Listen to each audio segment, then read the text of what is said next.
আল্লাহরে ডাক দিয়ে বলতো, আল্লাহ আমার তো টাকা পয়সা নাই, তোমার ঘর বাইতুল্লাহ আমার দেখতে খুব মন চায়, তোমারেও দেখি নাই, নবীরেও কোনোদিন দেখি নাই, তোমার ঘর বাইতুল্লাহ যদি দেখতাম অন্তরের মধ্যে একটা প্রশান্তি লাভ করতাম।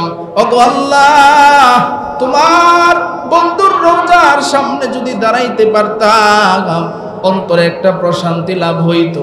এমন ভাবে লোকটা প্রতিদিন আল্লাহর কাছে কান্না করত আর আল্লাহর এই কথাগুলো বলতো। আল্লাহর কি কুদরত, এমন একটা অবস্থা তৈরি হয়ে গেছে। লোকটা একদিন ঘরের ভিতরে বসা, একটা লোক আইসা ডাক দিয়া কয়, ও ভাই তোমার মনটা কেন খারাপ? বলে মনটা খারাপ নয়, তবে মনের ভিতরে অনেক স্বপ্ন লালন করি, এর মধ্যে একটা স্বপ্ন আমি যেন আল্লাহর ঘর বাইতুল্লাহ এবং নবীর রওজা দেখতে পারি। সেই স্বপ্নে আমার ভিতরে সব সময় নাড়া দেয়। লোকটা এবার ডাক দিয়া কয়, আপনার কি টাকা পয়সা নাই? বলে না রে ভাই, আমার কাছে এত পরিমাণ টাকা নাই যে আমি বাইতুল্লাহ যাব, নবীজির রওজায় যাব। লোকটা ডাক দিয়া কয়, ভাই মন খারাপের প্রয়োজন নাই, আমার অনেক টাকা পয়সা আছে, আপনাকে আমি মক্কা মদিনায় নিয়ে যাব। আলহামদুলিল্লাহ ওয়া কাফা ওয়া সালামুন আলা ইবাদিহিল্লাযীনা ইসতাফা। أما بعد فأعوذ بالله من الشيطان الرجيم. بسم الله الرحمن الرحيم. ولله على الناس حج البيت من استطاع إليه سبيلا ومن كفر فإن الله غني عن العالمين. وقال النبي صلى الله عليه وسلم بني الإسلام على 5: شهادة أن لا إله إلا الله وأن محمد رسول الله وإقام الصلاة وإيتاء الزكاة والحج وصوم رمضان، أو كما قال النبي عليه الصلاة والسلام. صدق الله مولانا العظيم وصدق رسوله النبي الكريم، ونحن على ذلك من الشاهدين والشاكرين والذاكرين والحمد لله رب العالمين. আমরা সকলেই নবীর মহব্বতে দরুদ ইব্রাহিম পড়ি। اللهم صل على محمد وعلى آل محمد كما صليت على إبراهيم وعلى آل إبراهيم إنك حميد مجيد. اللهم بارك على محمد وعلى آل محمد كما باركت على إبراهيم وعلى آل إبراهيم إنك حميد مجيد. الحمد لله. আল্লাহ পাকের দরবারে লাখো কোটি শুকরিয়া যে মহান রব্বুল আলামিন আমাদেরকে ভালোবেসে মহব্বত করে আদর করে মায়া করে পবিত্র জুমার দিনে মসজিদে আসার বসার এবং কোরআন হাদিসের আলোকে আমাদেরকে কিছু কথা বলা এবং শোনার তৌফিক দান করেছেন। এই জন্য সকলেই শুকরিয়া আদায় করি, বলি আলহামদুলিল্লাহ। শুকরিয়া আদায় করলে খুশি হন কে? আল্লাহ। আজকে আমাদের মতো কত মানুষ এই টাইমে এই সময়ে চুরি করতেছে, জিনা করতেছে, বেবিচারে লিপ্ত আছে না নাই? আমাদের মতো কত মানুষ আজকে দুনিয়া থেকে বিদায় হয়ে গেছে। আমাদের মতো কত মানুষ জেলখানায় বন্দি আছে না নাই? আল্লাহ রাব্বুল আলামিন আমাদেরকে দয়া করে মায়া করে আল্লাহর ঘর মসজিদে আনছেন। এই জন্য আমরা আবারও শুকরিয়া আদায় করি, বলি আলহামদুলিল্লাহ। আমরা এখানে যারা আছি খুব মনোযোগ সহকারে কথাগুলো বোঝার চেষ্টা করব ইনশাআল্লাহ। এখন জিলকদ মাস চলতেছে। আমরা এখানে যারা আছি অনেকেই টাকা পয়সার মালিক, যাদের উপরে হজ ফরজ হয়েছে, কিন্তু হজ ফরজ হওয়া সত্ত্বেও আমরা অনেকেই হজ করি না। এই যে মাস চলতেছে জিলকদ মাস, জিলহজ মাসের 8, 9, 10, 11, 12 5 দিন হইল হজের কার্যক্রম। আল্লাহ তাআলা আমাদেরকে কোরআনের মধ্যে জানায়া দিয়েছেন, যাদের উপরে হজ করার সামর্থ্য আছে, যাদের এই পরিমাণ টাকা পয়সা আছে যে সাংসারিক খরচ, যাতায়াত খরচ এবং ওই জায়গার মধ্যে যতদিন থাকার প্রয়োজন থেকে আবার আসতে পারবে, এতটুকু সামর্থ্য যাদের আছে তাদের উপরে হজ করা ফরজ। তাদের উপরে হজ করা কি ফরজ? আল্লাহ তাআলা কোরআনের সূরা আলে ইমরানে জানাইতেছেন, ওয়ালিল্লাহি আলান নাসি হিজ্জুল বাইতি মান ইসতাতাআ সাবিলা। আল্লাহ তাআলা আমাদেরকে এটা জানায়া দিয়েছেন। আর নবীজিও এটা বলছেন, যাদের উপরে হজ ফরজ হয়েছে তোমরা হজ আদায় করো। আমরা দেখতে পাই যে অনেক মানুষ এরকম আছে যাদের উপরে হজ ফরজ ছিল, কিন্তু তারা হজ করে না। আছে না নাই? হজ করে না। দেখা যায় এর কয়েকটা কারণ হইতে পারে।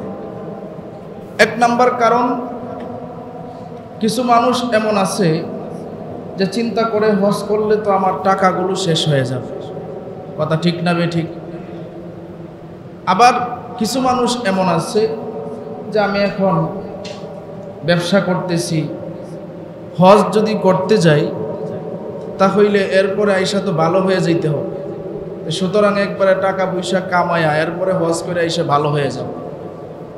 কিছু মানুষ এরকম আছে যারা চিন্তা করে যে এখনো তো মুরব্বী হই নাই, একটু বয়সটা ভারী হোক এরপরে হজ করতে যাব।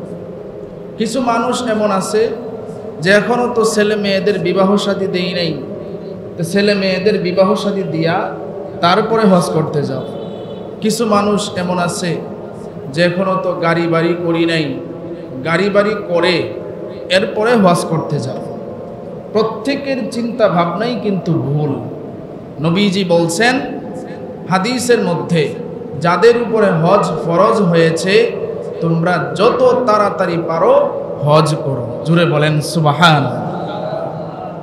আল্লাহ রাসূল আমাদেরকে তাড়াতাড়ি হজ করার কথা বলছেন, আর আমরা কি করি? হজ ফরজ হওয়ার পরেও আমরা বিভিন্ন কারণগুলো সামনে আনি। এখন খুব ভালোভাবে বুঝবেন, যাদের উপরে হজ ফরজ হয়েছে আমরা যদি হজ না করি, এমনও তো হইতে পারে যে 1 বছর 2 বছর পরে আমার টাকা পয়সা নাও থাকতে পারে। কথা ঠিক না বেঠিক বলেন? মনে করেন এখন আমি 1 কোটি টাকার মালিক, আমার এমন একটা সমস্যা হয়েছে যে 1 বছর পরে আমি একবারে 0 টাকার মালিক হয়ে যাব। এমন হইতে পারে কি পারে না? খুব গুরুত্ব সহকারে বুঝবেন। নবীজি বলছেন, যাদের উপরে হজ ফরজ হয়ে যায় সে যদি হজ পালন না করে তাহলে এই ফরজটা কিন্তু তার থেকে যায়। তার টাকা যদি চলেও যায়, শেষও হয়ে যায়, এরপরেও তার হজ পালন করতেই হবে, কারণ তার উপরে হজ ফরজ হয়ে গিয়েছে। এই জন্য নবীজি বলছেন হজের ব্যাপারে তাড়াহুড়া করা, যত তাড়াতাড়ি হজ করতে পারে। এখন প্রশ্ন আসতে পারে, হুজুর তাহলে একজন মানুষের উপরে কতবার হজ করা ফরজ? নবীজিকে এক সাহাবী প্রশ্ন করছে, ওগো পয়গম্বর, একটা মানুষের উপরে যখন হজ ফরজ হবে তখন সে কতবার হজ করতে হবে? একবার প্রশ্ন করছে, আবার দ্বিতীয়বার প্রশ্ন করছে, নবীজি চুপ রইলেন। আবার তৃতীয়বার প্রশ্ন করছে, নবীজি চুপ রইলেন, কোনো উত্তর দিলেন না। সাহাবী জিজ্ঞেস করতেছে, নবী আপনি চুপ রইলেন, কোনো উত্তর দিতেছেন না। নবী বলে যে আমি যদি উত্তর দেই তাহলে যাদের উপরে হজ ফরজ হয়েছে প্রত্যেক বছরই তাদের উপরে হজ ফরজ হয়ে যেত, এই জন্য আমি উত্তর দেই নাই। প্রত্যেক মানুষের উপরে যে হজ ফরজ হবে তার উপরে একবার হজ আদায় করলে ফরজ আদায় হয়ে যাবে। জোরে বলেন সুবহানাল্লাহ। একবার আদায় করলে তার ফরজ যে বিধান এটা আদায় হয়ে যাবে। বাকি বারবার যদি সে যায় এটা নফল হবে। বারবার যদি যায় তাহলে সেটা কি হবে? নফল হবে। একবার আপনাকে আদায় করলে ফরজ যে ছিল এটা আদায় হয়ে যাবে। আমরা যে 5 ওয়াক্ত নামাজ আদায় করি, নামাজও তো আমাদের উপরে ফরজ, কথা ঠিক কিনা বলেন? নামাজের যে পরিমাণ গুরুত্ব, হজ যাদের উপরে ফরজ হয়েছে তাদের উপরেও তো ওই রকম গুরুত্ব থাকার দরকার। এখন এখানে পার্থক্য লেখছেন, যেমন নামাজ যদি কারো কাজা হয় তাহলে সে হয়তোবা জোহরের নামাজ কাজা হইলে সে আসরের সময় কাজা আদায় করে নিতে পারবে, কিংবা অন্য সময় তার কাজা আদায় করে নিলে হয়ে যাবে। কিন্তু আপনার উপরে যদি ফরজ ছিল, এই হজ যদি আপনি না করেন তাহলে 1 বছর কিন্তু আপনার অপেক্ষা করতে হবে। নাকি এর আগে আপনি আদায় করতে পারবেন? আদায় করতে পারবেন না। তাহলে 1 বছর যে আপনি অপেক্ষা করবেন, আপনার 1 সেকেন্ড যে বাঁচবেন এটার কোনো গ্যারান্টি আছে? 1 বছর যে বাঁচবেন এটার কোনো গ্যারান্টি নাই। সুতরাং নবীজি এই জন্যই জানাইছেন যাদের উপরে হজ ফরজ হয়েছে তারা তাড়াতাড়ি হজ আদায় করে, আর যাদের ভিতরে আল্লাহর ভয় আছে তাদের উপরে হজ ফরজ হওয়ার সত্ত্বেও তারা তাড়াতাড়ি হজ আদায় করে ফেলবে, যে আমার কখন এই ফরজ বিধানটা আমি আল্লাহর থেকে রেহাই পাবো, সে তাড়াতাড়ি সে সমস্ত হজের কার্যক্রমগুলো করার চেষ্টা করে। কিন্তু আজকে আমাদের সমাজে আমরা দেখি যে কোটি কোটি টাকার মালিক হয়েছে, তাদের উপরে হজ ফরজ কিন্তু তারা হজ আদায় করে না। নবীজি এক হাদিসের মধ্যে বলছেন, খুব ভালো করে বুঝবেন, যে যাদের উপরে হজ ফরজ হয়েছে তারা যদি হজ আদায় না করে তাহলে মৃত্যুর পরে তারা আল্লাহর কাছে কিন্তু হিসাব দিতে হবে। আর নবী এটাও বলছেন যে হজ যারা পালন না করবে ফরজ হওয়া সত্ত্বেও, তাদের ঈমান নিয়ে তারা কবরে যাবে কিনা এটার কোনো গ্যারান্টি আমি নবী দিতে পারতেছি না। তাহলে চিন্তা করছেন, যাদের উপরে হজ ফরজ তারা যদি আদায় না করে, নবী বলছেন তাদের ঈমানের অবস্থাটা কিরকম হবে সেই গ্যারান্টি আমি নবী দিতে পারতেছি। তাহলে মেরে ভাই, আমরা মনে করি হজ করলে মনে হয় আমার টাকা শেষ হয়ে যাবে, না। অথচ নবীজি বলছেন হজ উমরা যারা পালন করবে আল্লাহ তাআলা রিজিকে আরো বরকত দান করবে। জোরে বলেন সুবহানাল্লাহ। আপনার রিজিকে আরো বরকত হবে, আপনার টাকা পয়সায় আরো বরকত হবে। এই জন্য মেরে ভাই, আল্লাহ রাসূল আমাদেরকে বলছেন তাড়াতাড়ি হজ পালন করার জন্য। আর যদি কোনো ক্রমে যদি আমরা মনে করেন আমাদের উপরে এই বছর হজ ফরজ হয়েছে, আমরা চেষ্টা করছি কিন্তু পারি নাই, এমন হয় কি হয় না? যেমন কয়েক বছর আগে করোনা গেছে, করোনার সময় কিন্তু এর আগে অনেক মানুষ জমা দিয়েছিল, কিন্তু তারা ঘটনাক্রমে যাইতে পারে নাই। এখন তারা তো চেষ্টা করছে কিন্তু পারে নাই, চেষ্টা করছে পারে নাই, তার এরপরের বছর আবার সে চেষ্টা করে, ঘটনাক্রমে মনে করেন সে কোনোভাবে পারেই নাই। আর আল্লাহর যদি ফাইসালা হয়ে যায়, মনে করেন আপনার হায়াতও শেষ হয়ে গেছে, তাহলে আপনি কি করবেন? আপনি যদি আপনার উপরে হজ ফরজ হয়, আপনি যদি পালন না করতে পারেন, নবীজি বলছেন তৃতীয় ধাপে তুমি তোমার সন্তানদেরকে ওসিয়ত করে যাইবা যে আমার উপরে তো হজ ফরজ হয়েছে, আমি তো এই বছর হজ করতে পারি নাই, যদি আল্লাহর ফাইসালা হয় আমি যদি দুনিয়া থেকে বিদায় হয়ে যাই, তাহলে তোমরা আমার পরিবর্তে বদলি হজ হয়তোবা নিজেরা করবা, আর না হয় যারা জানে তাদেরকে দিয়া বদলি হজ করায়া নিবা। কিন্তু দেখেন এরপরও কিন্তু মাফ নাই। মাফ আছে? মাফ নাই। যে নিজে যদি আদায় না করতে পারে, সন্তানদেরকে, ওয়ারিসদেরকে ওসিয়ত করে যেতে হবে যে আমি পারি নাই, চেষ্টা করছি, আমার বিপরীতে আমি যদি মারা যাই তাহলে তোমরা বদলি হজ করায় নিবে। তাহলে চিন্তা করেন কত বড় গুরুত্বপূর্ণ কথা নবীজি আমাদেরকে বলছেন। এই জন্য মেরে ভাই, যাদের উপরে হজ ফরজ হয়েছে অবশ্যই অবশ্যই গুরুত্ব সহকারে যথাযথভাবে যত তাড়াতাড়ি পারেন হজ করার চেষ্টা করবেন। পারবেন তো ইনশাআল্লাহ? আল্লাহ কবুল করুক, জোরে বলেন আমিন। শরীয়তের মূল ভিত্তি হইল 5টি। আল্লাহ রাসূল বলছেন যে 5টি মূল ভিত্তি: কালিমা, নামাজ, রোজা, এরপরে যাকাত, এরপরে হইল হজ। এই যে 5টা বিষয় খুব খেয়াল করবেন। এই 5টা বিষয়ের মধ্যে হজ হইল সবার উপরে ফরজ নয়। আমি আগেই বলছি, যাকাত সবার উপরে ফরজ নয়। নামাজ, রোজা এটা তো প্রত্যেকের উপরে ফরজ, কথা ঠিক কিনা বলেন? আর আমরা সকলেই তো মুসলমান, কালিমা পড়ছি।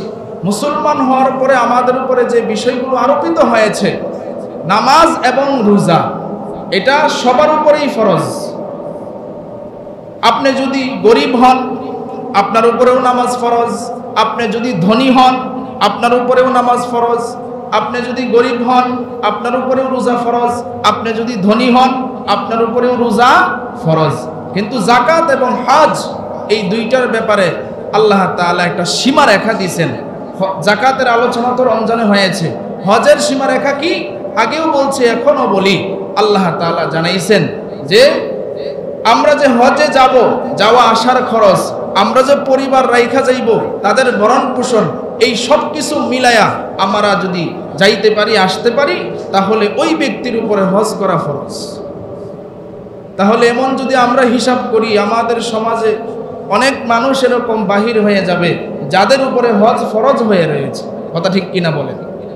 আর এটা তো মানুষের মনের একটা আকাঙ্ক্ষা যে আল্লাহ তাআলা যেহেতু আমাকে অনেক টাকা পয়সা দিয়েছেন, জীবনে তো মানুষ কত কিছুর নিয়ত করে যে অমুক দেশে যাব, অমুক দেশে যাব, অমুক দেশে যাব, কিন্তু একজন মুসলমান হিসেবে তার এটা নিয়তে রাখার দরকার যে আমার যদি টাকা পয়সা হয় আমি সর্বপ্রথম আল্লাহর ঘর বাইতুল্লাহ, নবীজির রওজা দেখতে যাব, কথা ঠিক কিনা বলে? এটা একটা মুসলমানের আকাঙ্ক্ষা থাকার দরকার।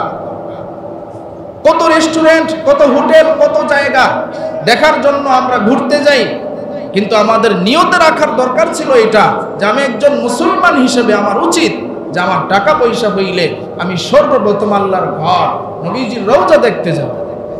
এটা তো একটা আকাঙ্ক্ষা থাকার দরকার মুসলমানের। কিন্তু আফসোস আজকে সেই আকাঙ্ক্ষাটা আজকে আমাদের ভিতরে নেই। আমরা এখানে যারা আছি, যে যত টাকারই মালিক হইছি না কেন, এই টাকা পয়সা, মাল সম্পদ কে দিয়েছেন আমাদেরকে? আরো জোরে আওয়াজ দিয়ে বলেন, কে? আল্লাহ দিয়েছেন। সুতরাং আল্লাহ আমাদেরকে দিয়েছেন, আল্লাহ আবার খরচ করার সিস্টেমও জানাইছেন। তাহলে আমাদের আল্লাহ তাআলার এই সম্পদ, টাকা পয়সা আল্লাহ যেহেতু দিয়েছেন, তাহলে আল্লাহ যেভাবে বলছেন এভাবে যদি খরচ করি তাহলে আল্লাহও তো আমাদের উপরে খুশি হয়ে যাবে, কথা ঠিক কিনা বলেন? না হলে তো আল্লাহ বেজার হয়ে যাবে। এই যে ওই দিনও দেখলাম এমন অহরহর ঘটনা ঘটে যে দেখা গেছে অনেক টাকার মালিক যে হোটেলে যাচ্ছে রাত্রিবেলায়, সারা রাত মদ আড্ডা, এরপরে খারাপ বেহায়া কাজে লিপ্ত হয়ে তখন সকালবেলায় যখন বাড়িতে যায় তখন আর হুঁশ থাকে না, রাস্তাঘাটে পড়ে রয়েছে। লোকজন বলে সে কে? তার খবর নিয়ে দেখা যায় সে কোটি কোটি টাকার মালিক। রাস্তায় কেন? এমন মদ খাইছে যে এখন তার আর কোনো হুঁশ নেই। চিন্তা করছেন? অথচ আল্লাহকে যদি সে একবার ডাক দিত, আল্লাহ তাআলা একবার ডাকে 70 বার বান্দার ডাকে সাড়া দিত। সুবহান, একবার সুবহান আল্লাহ যদি সে বলতো তাহলে আল্লাহ তাআলা তার জন্য জান্নাতে একটা গাছ রোপণ করে দিত।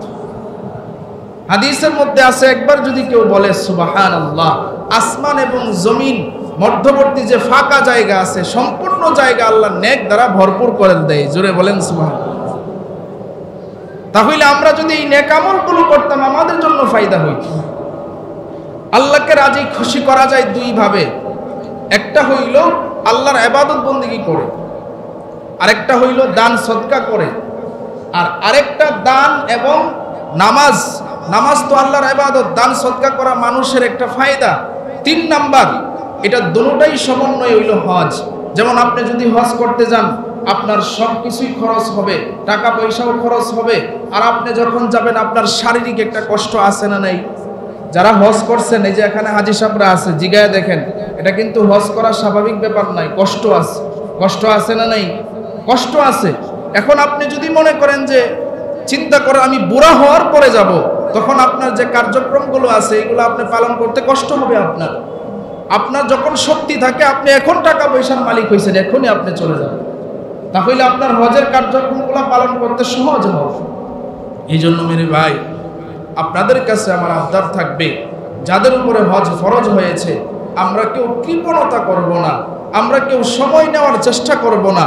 যাদের উপরে হজ ফরজ হয়েছে, এখন থেকে আমরা চেষ্টা করব এই বছরই যেন আমরা হজে যাইতে পারি। কারণ আমরা চেষ্টা না করলে, আল্লাহ না করুক, যদি আমরা দুনিয়া থেকে বিদায় হয়ে যাই, তাহলে আমাদের অবস্থা কি হবে চিন্তা করেন। কারণ সন্তানরা তো দুনিয়াতে থাকতেই কথা শুনে না, আপনি মারা গেলে আপনার কথা কিভাবে শুনবে বলেন? অবস্থায় কথা শুনে না। আপনি তাদেরকে বইলা গেলেন আমার জন্য বদলি হজ করায়, আমার মনে হয় তারা শুনবে কিনা জানি না, অধিকাংশই শুনবে না। চিন্তা করবে যে আমাদের টাকা পয়সা আমরা কেন নষ্ট করব, সে মারা গেছে, এখন তার কবরে যা হোক হোক। অধিকাংশরা এই কথা বলবে। আপনারা হয়তো বা কষ্ট নিতে পারেন, কিন্তু পরিস্থিতি আমরা দেখতেছি এমন, কথা ঠিক কিনা বলেন? এমন পরিস্থিতি এখন বর্তমানে। এই জন্য ভাই, সময় নষ্ট না করে আল্লাহর যে বিধানগুলো আছে এগুলো মানার চেষ্টা করেন, তাহলে আপনার জীবনটা শান্তি হবে। আপনার মরার পরে, আপনার কবরে গেলে আপনি আরামে থাকতে পারবেন, জান্নাতের বাগিচায় আপনি ঘুমাইতে পারবেন। যেমন একটা ঘটনা আসছে, এক লোক অনেক গরিব, কিন্তু সে সব সময় তার মনের ভিতরে আকাঙ্ক্ষা ছিল যে আমি যেন আল্লাহর ঘর বাইতুল্লাহ দেখতে পাই। সুবহানাল্লাহ কইতেন। কিন্তু তার তো টাকা নাই, পয়সা নাই। তার ভিতরে এমন আকাঙ্ক্ষা ছিল যে আল্লাহ, তুমি যদি আমারে কবুল করো, তুমি যদি আমারে কবুল করো, আমি যাইতে পারবো। তুমি কবুল না করলে যাওয়া সম্ভব না। নিয়তটা হইল আসল। লোকটা এরকম ভাবে প্রতিদিন যখন ঘুমাইতো, আল্লাহরে ডাক দিয়ে বলতো, আল্লাহ, আমার তো টাকা পয়সা নাই, তোমার ঘর বাইতুল্লাহ আমার দেখতে খুব মন চায়, তোমারেও দেখি নাই, নবীরেও কোনোদিন দেখি নাই। তোমার ঘর বাইতুল্লাহ যদি দেখতাম, অন্তরের মধ্যে একটা প্রশান্তি লাভ করতাম। ওগো আল্লাহ, তোমার বন্ধুর রওজার সামনে যদি দাঁড়াইতে পারতাম, অন্তরে একটা প্রশান্তি লাভ হইতো।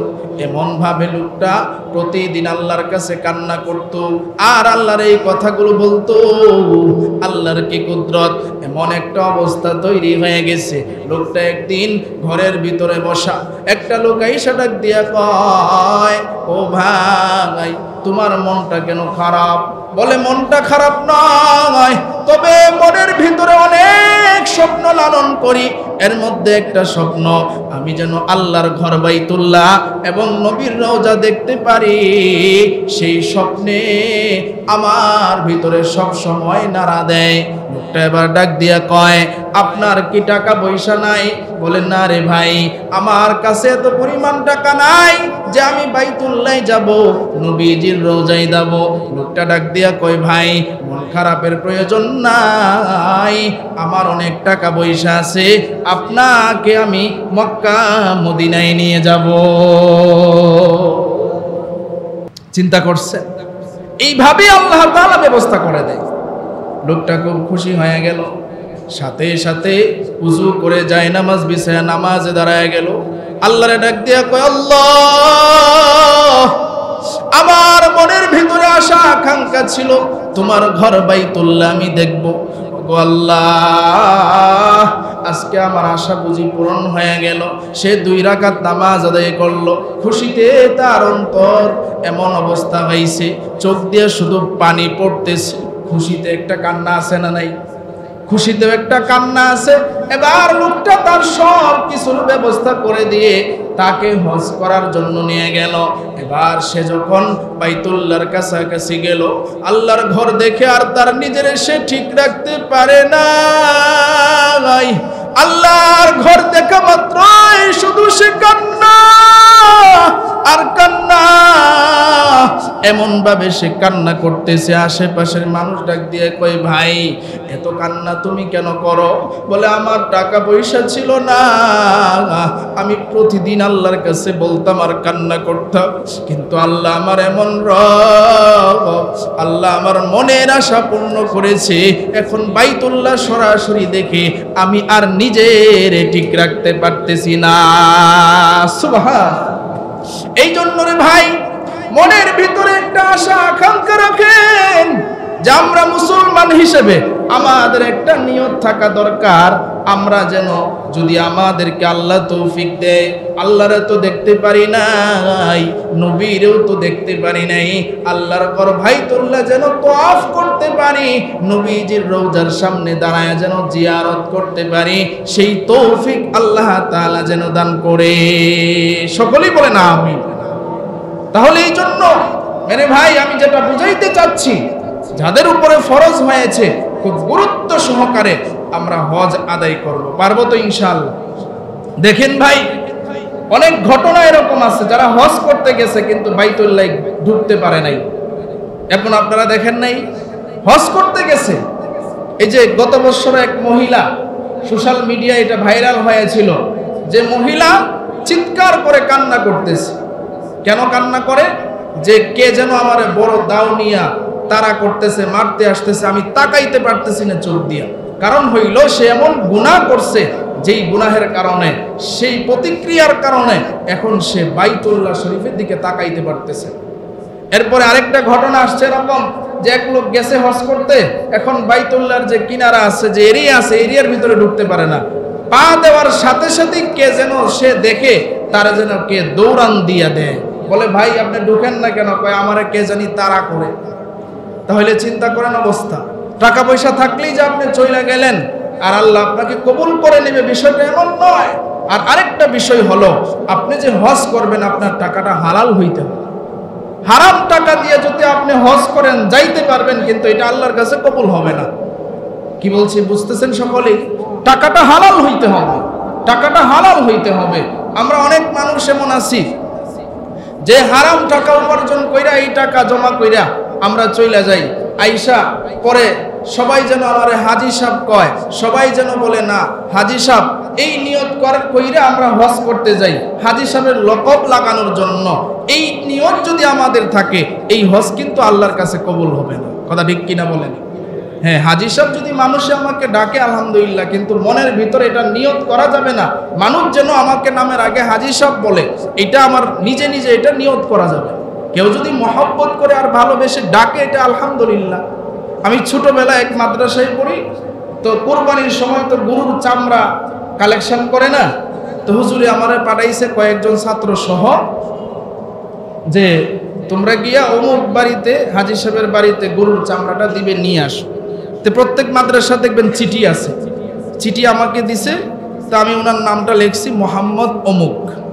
চিঠিটা দিছি, দেওয়ার পরে উনি আমাকে বলতেছে এটা কার নাম? আমি বলছি আপনার নাম না, আপনার নাম অমুক না? কয় হ্যাঁ অমুক। কয় আপনি, আমারে বলতেছে তুমি হাজী সাহেব লাগাইলা না কেন? আমি তো হজ করে আসছি, গরুর চামড়াই দিমু না। রাগ করতেছে আমার সাথে, হাজী সাহেব কেন লাগাইলাম না, এই জন্য কয় গরুর চামড়া দিমু না, বড় হুজুরে গিয়ে বলো যে গরুর চামড়া দেওয়া হবে না। আমি বলছি আচ্ছা ঠিক আছে। আরেকটা চিঠির মধ্যে আপনার নামটা আমি লেখা দিতেছি। পরে আরেকটা চিঠির মধ্যে লিখছি হাজী অমুক। পরে বেটা খুশি হয়েছে, আর কোনোদিন যেন এমন ভুল না হয়। আচ্ছা বলেন তো, অনেক সময় তো অনেকে জানে না যে লোকটা হাজী সাহেব। তাহলে আপনি যদি হাজী না লেখার কারণে এমন করেন, তাহলে বোঝা গেল আপনি কি আল্লাহরে খুশি করার জন্য হজ করছেন নাকি নাম লাগানোর জন্য হজ করছেন? আপনারা যারা আছেন আবার কষ্ট নিয়েন না। এই জন্য মেরে ভাই, নিয়তটা খাঁটি চাই, নিয়তটা সহি চাই। এই জন্য আল্লাহ তাআলার যে ফরজ বিধান হজ, এই হজ যাদের উপরে ফরজ হয়েছে, আমরা যেন সকলেই সঠিকভাবে আল্লাহর হুকুম মতো আল্লাহকে রাজি খুশি করার জন্য যেন হজ করতে পারি। আল্লাহ তাআলা আমাদের সেই তৌফিক দান করুক। সকলেই বলেন আমিন। ওয়া আখিরি দাওয়ানা আলহামদুলিল্লাহি রাব্বিল আলামিন।